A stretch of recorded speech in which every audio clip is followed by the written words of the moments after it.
high-resolution drone imagery in AgrIOT.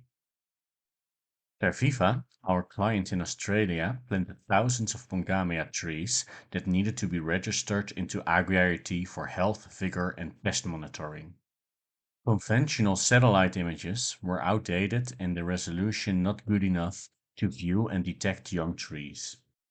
Innovative Drone Services, Queensland-based drone service provider, acquired high-quality RGB orthorectified images with less than 2 cm resolution from Terviva's Emerald Orchard.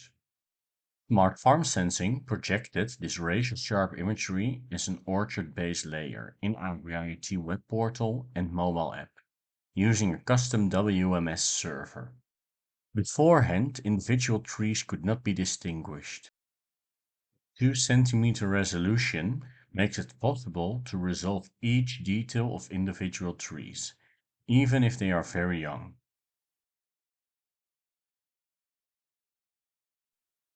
Drone data and digital surface model are processed using an algorithm to detect the young Pongamia trees, resulting in the geolocation of these trees being registered into the AgrIOT tree database.